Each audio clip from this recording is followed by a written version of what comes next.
Manisha academy channel में आप लोगों का बहुत बहुत स्वागत है। आज हम प्रमुख शिक्षण सिद्धांत के बारे में बात करने वाले हैं। तो चलिए स्टार्ट करते हैं। इसमें जो प्रमुख सिद्धांत हैं शिक्षण के, वो दो प्रकार के हैं। एक सामान्य सिद्धांत है और एक मनोवैज्ञानिक सिद्धांत है। जो शिक्षण है, जो शिक्षण दिया जाता है, उसके जो सिद्धांत हैं वो मुख्य रूप से दो हैं। एक सामान्य सिद्धांत है और एक मनोवैज्ञानिक सिद्धांत। तो चलिए देख लेते हैं कि जो सामान्य सिद्धांत है इसके अंतर्गत कौन कौन से सिद्धांत रखे गए हैं। सिद्धांत के अंतर्गत आने वाले सिद्धांत कौन कौन से हैं देख लेते हैं। इसमें जो पहला है ये क्रियाशीलता का सिद्धांत या करके सीखने का सिद्धांत है। जो सामान्य सिद्धांत के अंतर्गत आता है क्रियाशीलता का सिद्धांत, या क्रियाशीलता के सिद्धांत को ही कहते हैं सीखने का सिद्धांत। जो दूसरा इसके अंतर्गत आता है सिद्धांत उद्देश्य निर्धारण का सिद्धांत। मतलब जो चीज़ें हैं कि जो टॉपिक है जो पढ़ाया जाता है उस सिद्धांत में है कि उद्देश्य निर्धारण, मतलब जो कुछ पढ़ाया जा रहा है उसका उद्देश्य क्या है। तो ये है। तीसरा है रुचि का सिद्धांत। इसी तरह से सामान्य सिद्धांत के अंतर्गत है चयन का सिद्धांत, सहसंबंध का सिद्धांत ये पांचवा है, बाल केंद्रित सिद्धांत ये छठा है, व्यक्तिगत विभिन्नता का सिद्धांत ये सातवां है। अगला है जनतंत्रीय प्रणाली का सिद्धांत। आगे है उपचारात्मक का सिद्धांत।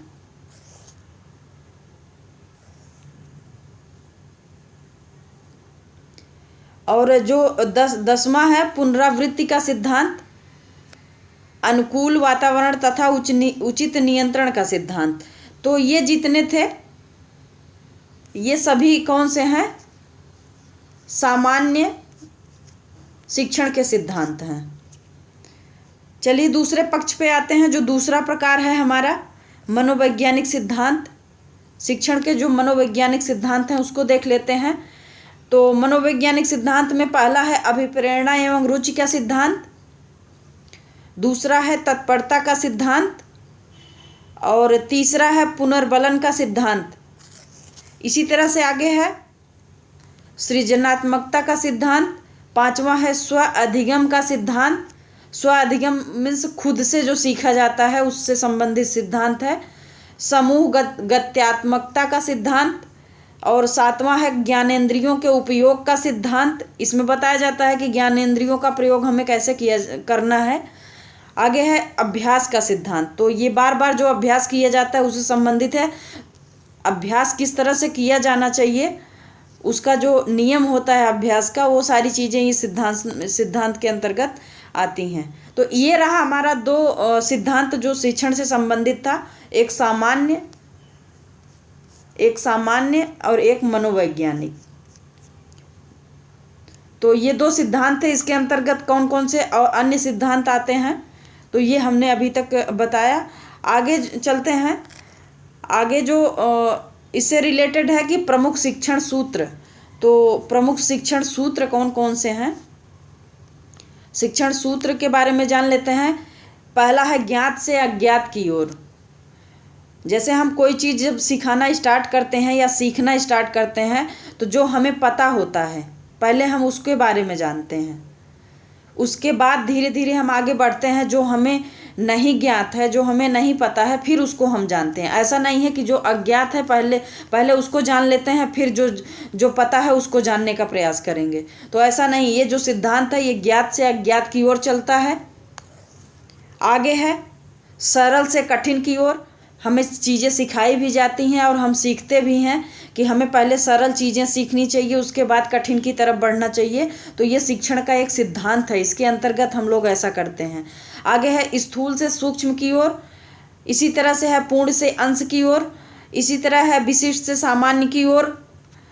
जो शिक्षण का ये है नियम है अनिश्चित से निश्चित की ओर, आगमन से निगमन की ओर,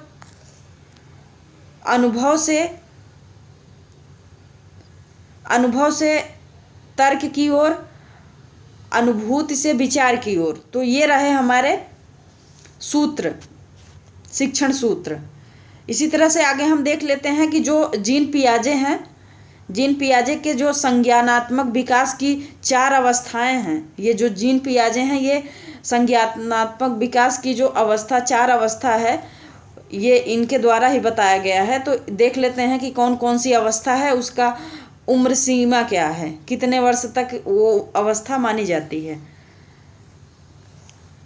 तो इसमें जो इनकी संज्ञानात्मक प्रथम अवस्था है उसको देखते हैं। संवेगात्मक गामक अवस्था इसको कहते हैं या इसी को कहते हैं इंद्रिय गामक अवस्था। तो ये जो संवेगात्मक गामक अवस्था है या इंद्रिय गामक अवस्था है ये 0 से 2 वर्ष के बीच मानी जाती है।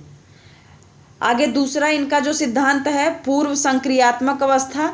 तो पूर्व संक्रियात्मक अवस्था जो है कितने वर्ष से कितने वर्ष तक होती है, 2 वर्ष से 7 वर्ष तक होती है। कौन सी अवस्था? पूर्व संक्रियात्मक अवस्था।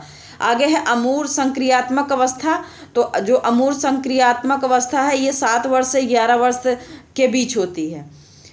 चौथा इनका है जो अंतिम इनका चौथा है औपचारिक संक्रियात्मक अवस्था। तो ये 11 वर्ष के बाद की अवस्था है।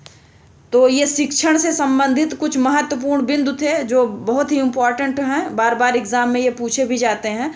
जो भी यूपी टेट, सी टेट या सुपर टेट जो भी एग्ज़ाम होते हैं शिक्षण से रिलेटेड जो भी हैं, तो उसमें ये अक्सर क्वेश्चन पूछे जाते हैं इससे रिलेटेड। हमें उम्मीद है आप लोगों को ज़रूर पसंद आया होगा। यदि पसंद आया हो तो वीडियो को लाइक, चैनल को सब्सक्राइब, कमेंट करना ना भूलें। धन्यवाद।